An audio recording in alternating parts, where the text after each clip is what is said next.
Shalom saudara-saudaraku yang terkasih. Kita berjumpa kembali dalam pelayanan sejenak belajar bijak. Kali ini saya Pendeta Tantono Subagio akan bersama-sama dengan Anda selama 7 menit untuk belajar bijak seri yang ketiga yang membahas coronavirus dan 666. Saudara, ayat yang melandasi perbincangan ini adalah 1 Petrus 5 ayat yang ke-7. Di situ dikatakan bahwa serahkanlah segala kekhawatiranmu kepadanya maksudnya kepada Tuhan, sebab Ia yang akan memelihara kamu. Segala sesuatu kekhawatiran kita, segala sesuatu kesusahan kita, segala sesuatu ketakutan kita harus kita serahkan kepada Tuhan, sebab Tuhan akan memelihara kita. Saudara, apabila kita membaca kitab Wahyu ayat 13 sampai dengan 18, maka pada ayat ke-18 ada tulisan demikian. Yang penting di sini adalah hikmat.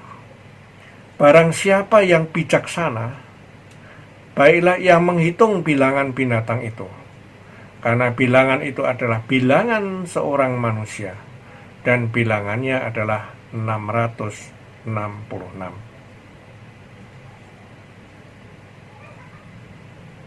Hoax yang saya terima mengkaitkan 666 itu dengan corona.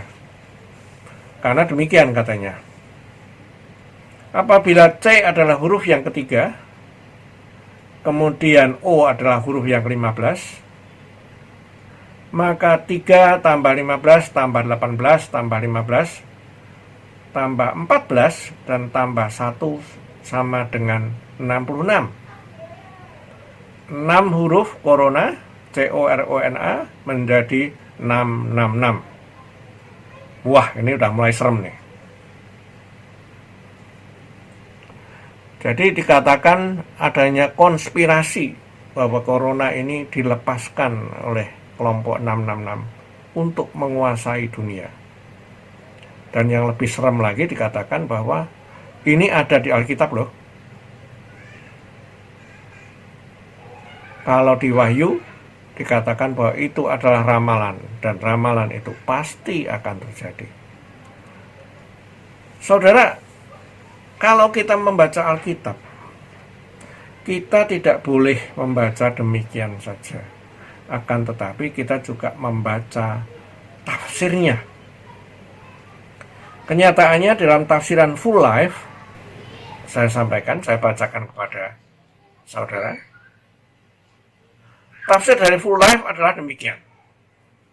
Sekalipun antikristus itu disebut binatang dalam seluruh kitab Wahyu, bilangannya adalah 666. Banyak penafsir percaya bahwa angka 6 merupakan angka manusia dalam Alkitab, dan angka 3 adalah bagi Allah.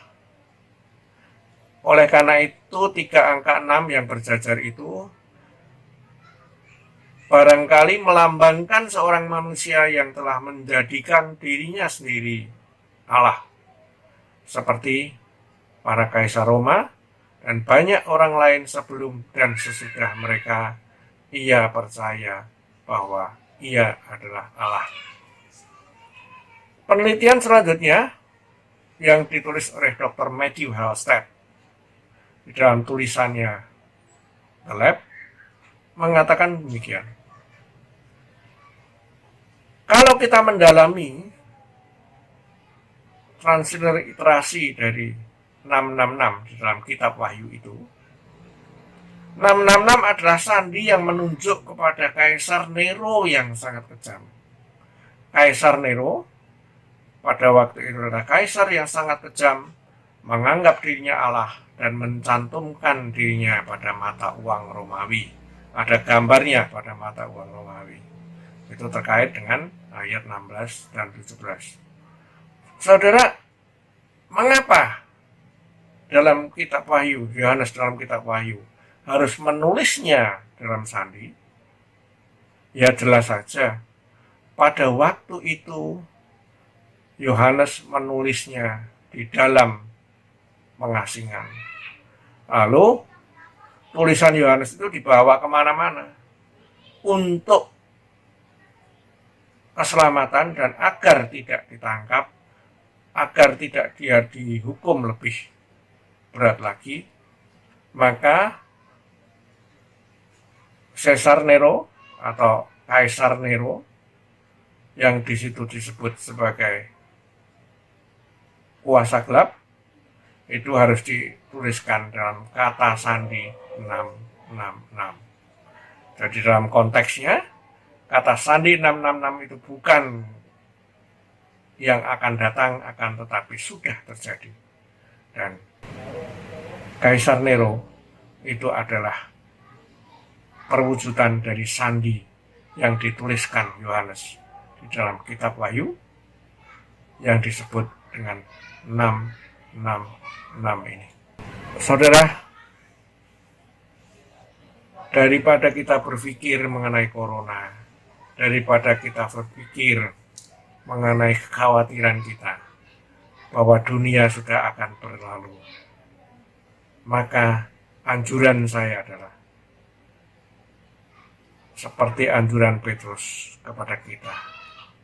Serahkanlah segala kekhawatiranmu kepadanya, sebab Ia yang memelihara kamu. Tuhan memberkati. Amin.